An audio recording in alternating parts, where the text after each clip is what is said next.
spelling of everybody's name? Sheriff Scott. Sheriff Scott. Yep. Okay, Matt. Not this one.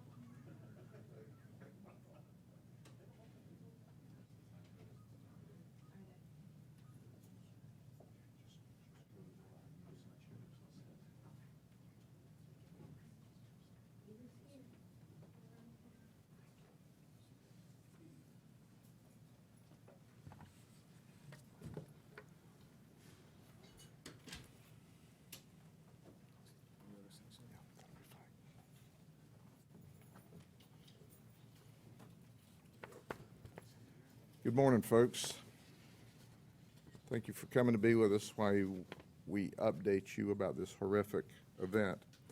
I'm joined today, as you know, by our awesome Superintendent Jackie Bird of the school system and Deputy Quintana, who had a very important role in this investigation yesterday afternoon. But let me start by giving you the events up to this date.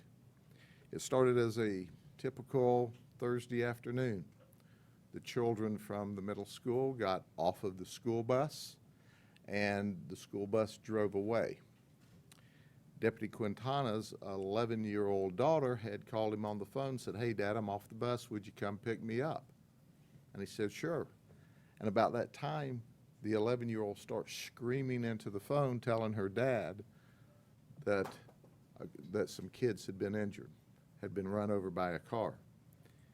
Deputy Quintana ran down to the site of the crash, saw two kids significantly injured, ran back to his house to get his patrol car, and came back to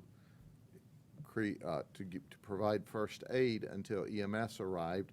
He saw that there were some nurses on scene, and a witness said the suspect's down the road. He drove down the road and took the suspect successfully into custody after he crashed into another vehicle and injured a lady who was 4 months pregnant.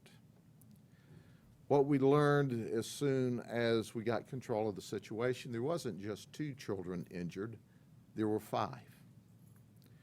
This drunk man in this car drove off of the road and ran through these children and scattered them like a bowling ball through bowling pins. Then he left the scene.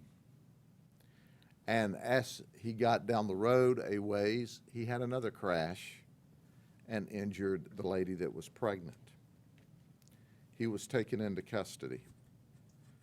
Deputy Quintana, upon taking him into custody,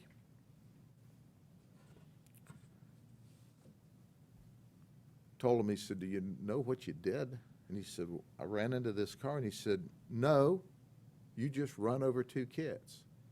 He said, "Well, if I did, then just shoot me." But let's talk about the suspect, John Camfield. They know him as Cam. He spent 18 years in law enforcement in the state of Mississippi.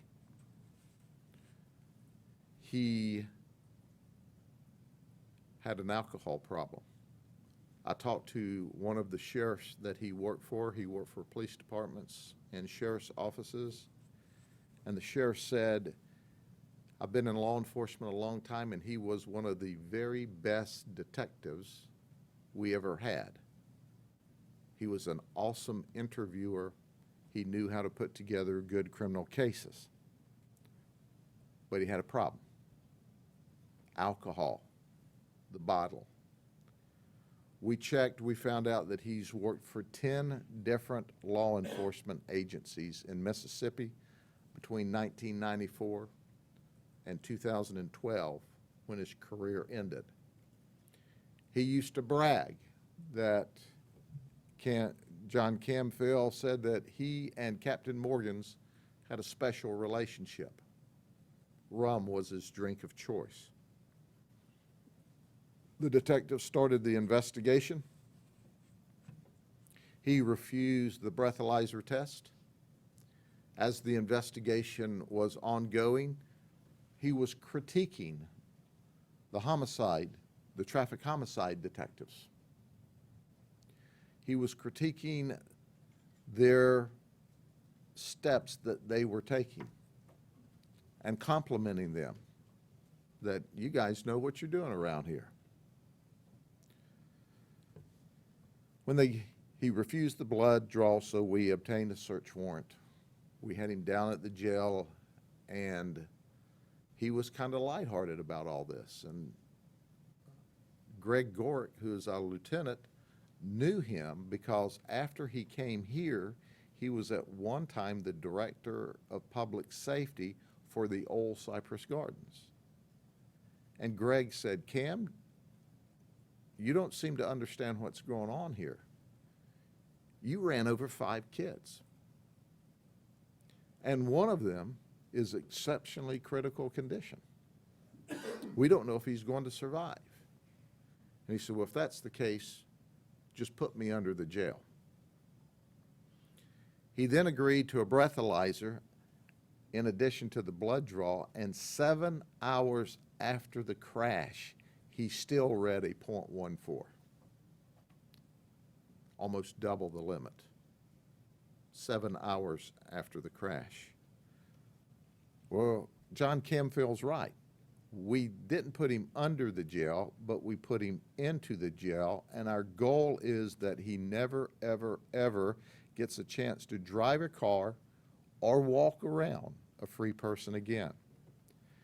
As of this morning, the hospital has informed our traffic homicide folks that they don't see any way that Jaheim Robertson, who is only 13 years old, can survive his injuries. Juan Mina, who was 13 years old, was struck and has significant injuries, has a lot of broken bones in his face, but they expect him to recover. Then there's Jonte Robinson, who's 15 years old. He was slightly injured, treated, and released at the scene. Jasmine Robertson, who is 14 years old. I'm sorry, Jonte Robinson and Jasmine Robertson. And Jasmine Robertson is the sister to Jaheim Robertson, who is very, very, very critical. And Ryan Price was also injured. So 3 were treated at the scene and released. 2 are currently at Arnold Palmer being treated for some significant issues. Ladies and gentlemen, we work traffic fatalities frequently. Last year, I think we worked 80 different traffic fatalities in the unincorporated area of Polk County alone.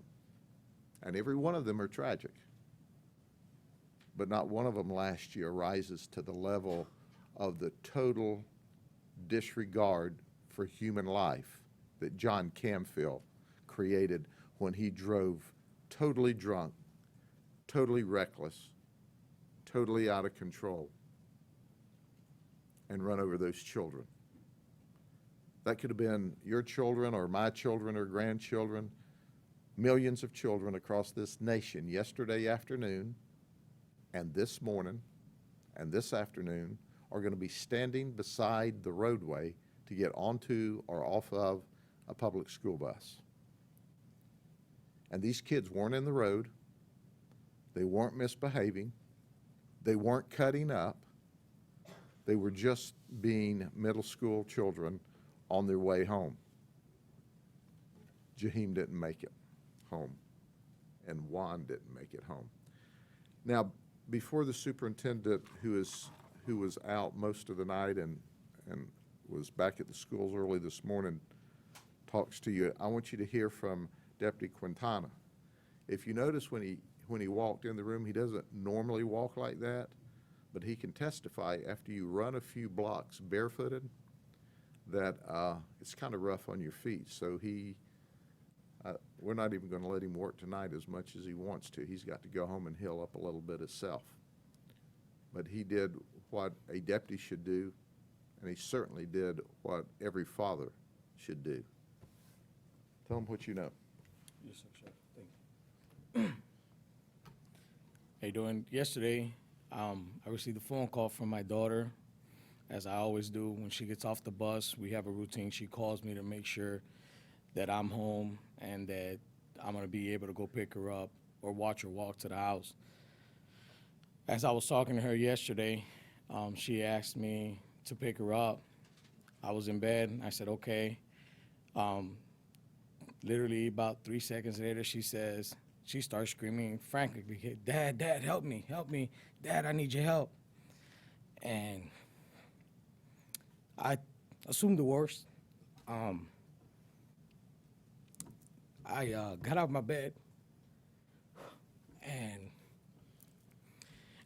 I ran towards my daughter, not knowing what was going on. She, soon as I get closer to her, I notice that she's up and she's okay. I go up to her and I ask her what happened. She said, Dad, the neighbor and my friend got hit by a black car.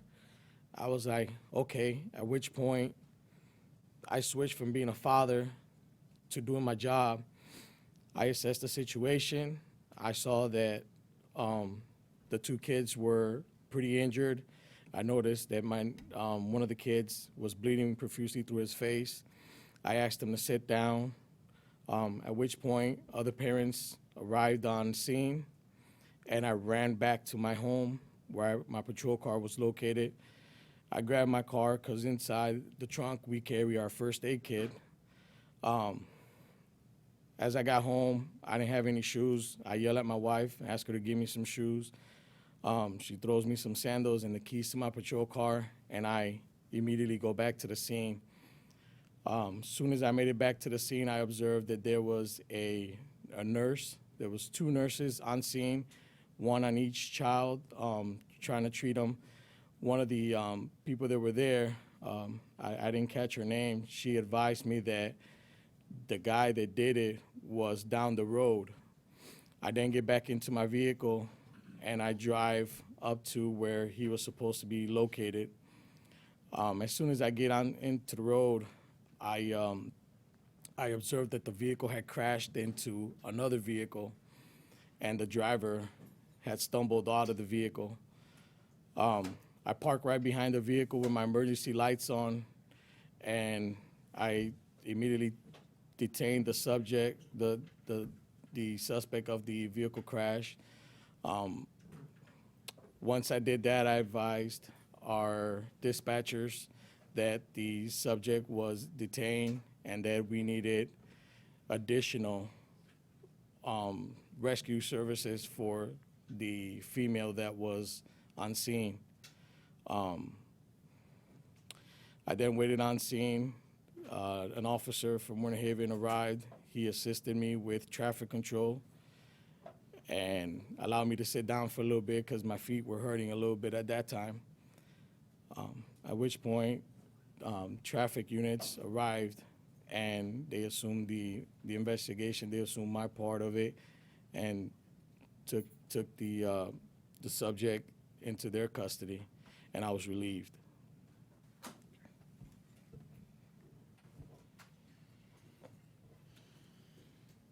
Good morning.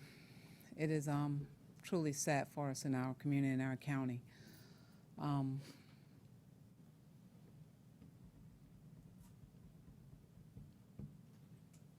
As you heard the sheriff say that Jaheim and Juan, they did not make it home. They're in Arnold Palmer. We were there late last night with the families, and after talking to Jaheim's family, they have no other family. They're from Chicago, and they've been here about 8 years. When we sat with his sisters, all they wanted to know is he going to be okay? Is he going to be okay?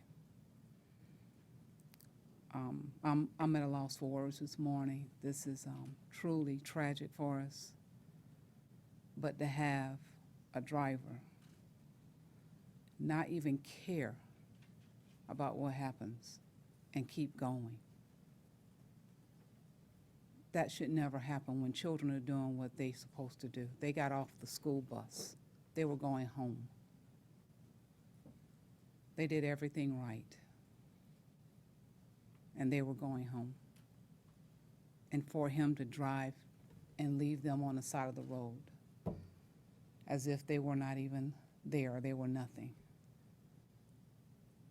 It hurts. It hurts me as a parent. It hurts me as the leader of this community and the school system. But most importantly, when I looked into his sister's eyes last night, the hurt was even greater, to know that all they wanted to know was Jaheim going to be okay. I spoke with Juan. Juan was, he was in good spirits last night. And he was able to speak to me and talk to me. And he was worried about school. And I told him, don't you worry about school. That's one thing I can control and I can help you with. Don't worry about that. I just needed him to get better. Both families are very, very hurt. They were there.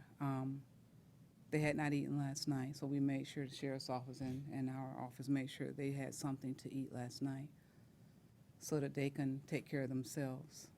They're at a loss for words right now. They could not come to grips with what happened, but they did ask for our prayers. So as our community, as we rally around, what we can do for them right now is to pray for them.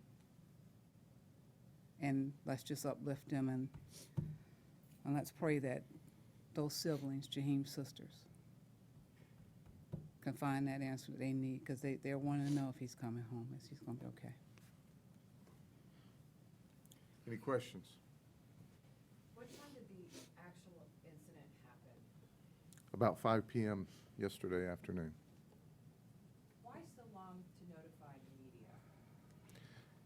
I'm not even going to entertain that question. Deputy Quintana, can you talk to us about what it was like to show up to a scene like that, to see those kids on the floor, and the impact it made on you and those kids as well? Because it must have been life-changing, not only for you, but you're an adult, these teens.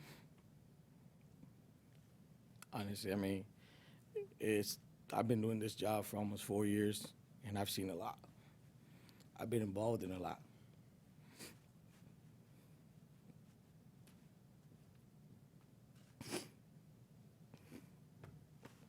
Nothing compares to hearing your daughter ask for help, and you can't do nothing.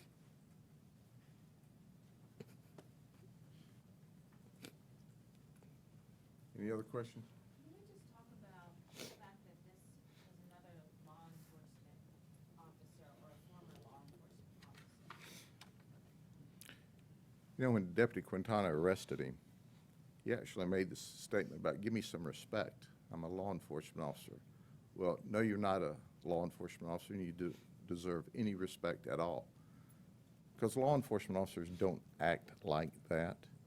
People who are wannabes and shouldn't be's may act like that, but professional law enforcement officers don't get in the car and act like that. But this is a guy who was an alcoholic, who bragged about loving Captain Morgan and his rum, and he is a total embarrassment.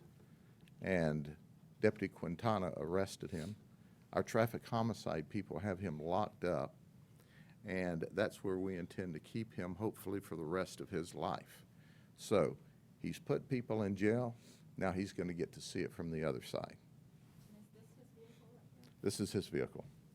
And so can you just tell us, so the children are at Arnold Palmer?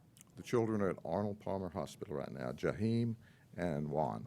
Both of them. Yes. And so, The other three were treated at the scene and released. but Jaheim is still alive right now? Jaheim is still alive, and we are told by the hospital, and I'm not sharing anything with you that hasn't been shared with the family, he is extremely, extremely critical conditions, and it's doubtful that he can recover. Sheriff, when you look at this vehicle, I mean, that's some serious impact to damage a vehicle to that degree. I mean, he had to really mow these children down. Well, he not only hit the children, he hit another vehicle as well. So this is not just from the children, but we recovered blood and hair and tissue from the children as well from this vehicle. And we currently have this vehicle to do further forensic studies on it and to seize all of the evidence. It's now locked up in our crime scene area. You can be sure of this, that this investigation will be complete, it will be thorough, and it will be overtly convincing. when we do all of the things we need to do, and it's a long process. What was the suspect actually doing here if he's originally from Mississippi? He lives here.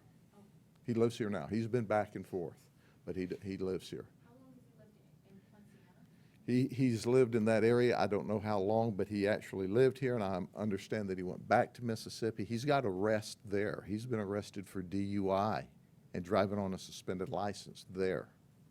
And he was also arrested for public drunk in Mississippi. This is a man. John Camfield is a man who is an absolute, total drunk. He doesn't care about anyone but John Camfield.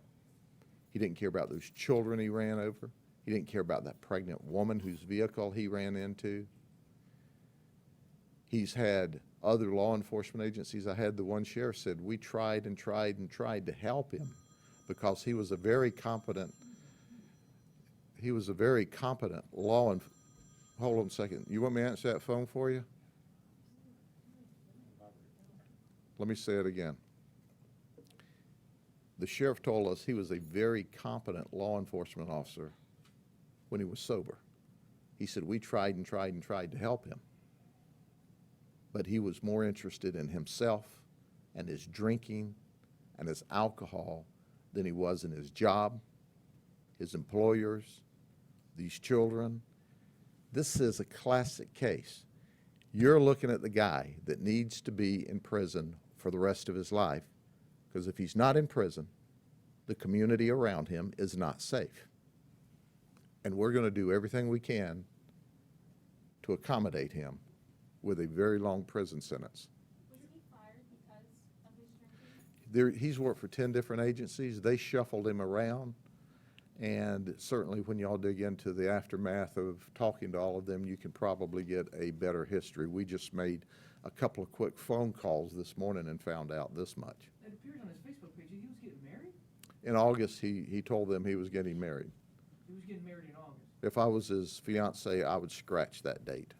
He won't be available. Does he have any kids, do you know? I don't know. How is the pregnant woman doing? She's good. She was treated, she was transported and treated, but she's doing all right. Was there anybody at the accident scene that was party to the accident, the victim, hid in any way, that you had to find family members that were not there in the neighborhood? I don't know. What did the pregnant woman say happened, like, when you hit her? Did she see it coming, or did she park?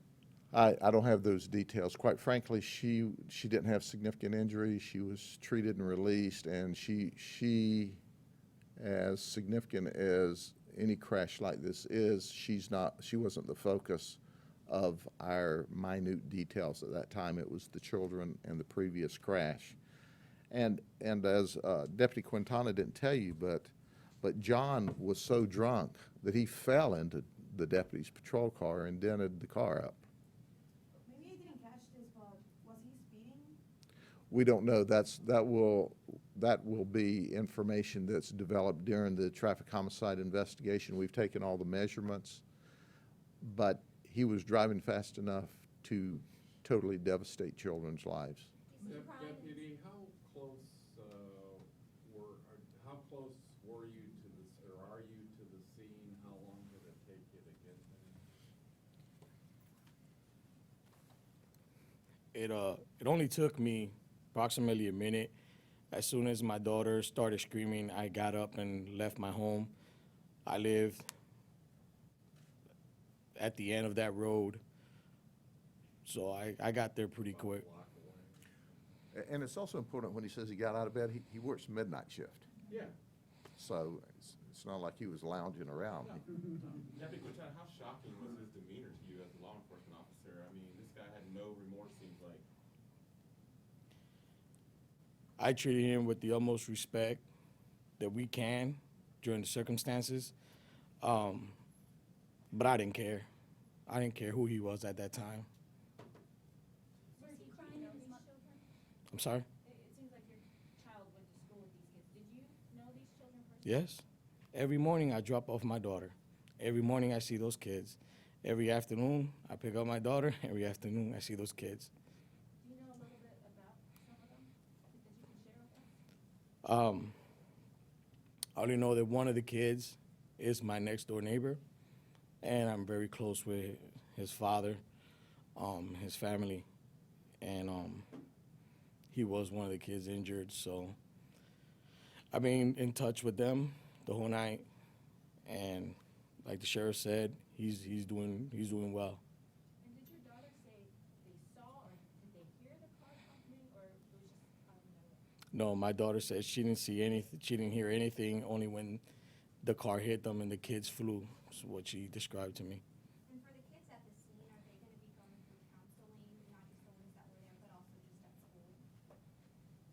Yes. Excuse me, sir. We have counselors this morning. We were at both schools.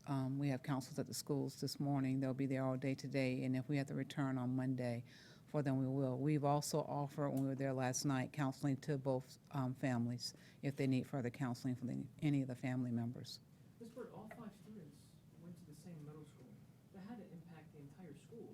Usually if it's one death, not the entire school, but 5. What are your thoughts on that? I mean, what are you hearing from the students that are there and the teachers that are with those students? Well, it not only impacts the school, it's the entire community. And right Sure, now, but you know them personally. right. They have a direct impact. Talk about that. right, right now, we have the counselors out there, so we're allowing the children to express themselves through the grief counseling that we have on site. Some of them are very close. They know either the sister or the brother. They know both of them. So they're able to go through the counseling sessions with our grief counselors right now today as they're going through that. We left there quite naturally to come here for the press conference at this time. But we'll keep the counselors on site for the children and the families, any of the families that are there that need additional counseling. Superintendent, did you have any process last night after the accident happened of just normal routine stuff of notifying your students' families as well as like any of the other students that just may have attended the school? The principals of both schools, they begin notifying the families and of everything and how that comes out. Also, our communications, we start notification, we'll put out a release of information. But when we got the information, quite natural, it was limited. When we received it last night as the sheriff, they were still doing their report. But we want to make sure we go through the process of beginning the notification. One of the things we want to make sure we do is notify staff at both school sites that we can have a meeting first thing in the morning so that we can provide the grief counseling, not only for the teachers and the staff, but for the children. So we want to make sure we covered all those bases, and we did that last night as quickly as we could. Both principals were at the hospital as well last night with the families. I only got one school. There were 2 schools involved. What were the 2 schools? We had Lake Marion Creek. Juan's mother is a teacher at Lake Marion Creek, so therefore that was an impact. They also went to Lake Marion Creek at one point. And with that being a close community, so they know each other, and they still know some of the students that are at the other school as well. Any other middle school? Dundee Ridge Academy, they're both middle. You can't prepare for something like this, can you, Ms. Bird? No, you cannot. Sheriff, do you know what the suspect was doing just prior to the accident, where he was going? Drinking. I don't know. That's part of the follow-up investigation. Have you talked to his fiance? I haven't.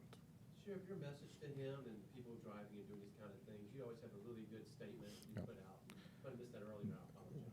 Well, the statement is clear that he is going to spend, we hope, the rest of his life in prison. And here's the message. The message is, you've damaged children for the rest of their lives. And we anticipate that at the end of the day, one child is going to lose his life as a result of your drinking and your driving. And for those of you who think, well, it can't happen to me, he didn't think it could happen to him either. But I can tell you this. He's not worthy of being called a former law enforcement officer. He's a crook. He's a criminal. And he's being treated as a criminal because that's the conduct he displayed. And Sheriff, was there any video either from the school bus or from a patrol car of what happened? There was none of the school bus. The school bus had already left the area. And we will, as part of our follow-up investigation, look to see if we can find any other video that's in the area. The initial areas we checked for video, because we've already started checking, has not revealed any at this point in the investigation. But keep in mind, you know, we just got this guy in jail a few hours ago. And it's a long technical process to successfully prepare a traffic homicide case. Our traffic homicide people are simply the absolute very best. They're the best trained with the best technology and unfortunately a great deal of experience. So it is a very slow, meticulous process to create a case against someone. And we want to make sure that John Camfield, who we knew via his job at the Oil Cypress Gardens as Cam, is locked up for a very, very long time. Sheriff, question for me. If Jakeem does not survive, can you talk to us about the charges being upgraded? The traffic homicide team is preparing now to upgrade the charges should he not survive. Sheriff, could I ask you just about a different story, if you don't mind, very briefly, just to see if you have any information on it. There was evidently a firefighter that was seriously injured in his arm after encountering someone. Could you talk about that at all? Do you have anything on that? Sure, I'll be more than happy to. It was another vehicle crash. It was about 8:53 p.m. on the 25th of April on Thornhill Road, just down the street here at Moonlight Pass. Battalion Chief Kevin Shireman came to the aid of a deputy. The crash occurred, the deputy arrived, someone said, "There's the guy that was driving, he's walking away from the scene." So the deputy approached this gentleman and said, "Hey, I need your driver's license." The guy spun around, threw his keys, hit the deputy in the chest and said, "It's in the car, get them yourself," and turned around to walk off. Of course, that didn't go very well with us. And at that point in time, he was placed under arrest, and the fight began. The deputy's trying to get him into custody and get him handcuffed, and that's when Battalion Chief Kevin Shireman came to help. Kevin Shireman's wife, by the way, is also a deputy. EMT Gilbert Thomas also came to help. It was a heck of a fight. This guy was obviously under the influence of something as well. So they got him down. As they were getting him handcuffed, he was still violently fighting with them. He turned around and he grabbed and bit the firefighter by the arm and literally filleted him, ripped him from his elbow to his wrist. Just ripped every bit of the meat off. And he is in Lakeland Regional Medical Center preparing to undergo skin grafts today. So he's been there since Wednesday, I believe it was, when it occurred. That was another violent confrontation this week that law enforcement's had. And our hearts goes out to Kevin Shireman, who I went to see in the hospital that evening, and I said, "Hey, Kevin, I'm sorry this happened, and I want to thank you for helping the deputy." He shrugged his shoulders. He said, "Sheriff, I'd do it all over if I knew the outcome was going to be the same." That's the kind of men and women that work in this business. The deputy's okay. The deputy's okay. The deputy, you know, they're all skin up a little. You don't fight with a full-grown man on the ground or on the road without getting skin up. But yes, they're okay. But Kevin's got a long recovery. They've got to do skin grafts. And I can tell you folks, when I came in early the next morning, because it happened late in the evening, and I saw that picture, when I was first briefed that the firefighter got bitten, and I go, we've seen bites before, and they can be some pretty nasty bites. And I came in and they said, "No, boss, you ain't seen nothing like this." And they showed me a picture, and it looked like somebody had taken a fillet knife to him. And then the second picture was Kevin's skin in a baggie, a plastic baggie, where they had just ripped it off of them. It was horrible. And he's got a long recovery, but it was that was not a good night. It's not going to be a good night for the suspect, Brinsky Denard Gardner. Old Brinsky Denard Gardner is locked up in the county jail, and we've asked the state attorney's office to make him a special project as well. Is that not a special, a certain offense if Yes, it's a felony in and of itself, but this is clearly an aggravated battery. And Brononsky, Denard, Gardner, and his set of very good teeth need to be locked up in the state prison for a long time. Do you know if you guys have had run-ins with him before? I don't know. Sheriff, isn't there a 911 call you're sharing with us? Do we have a 911 call? There you go. All right, we're going to leave. Thank you very much. Have a good day.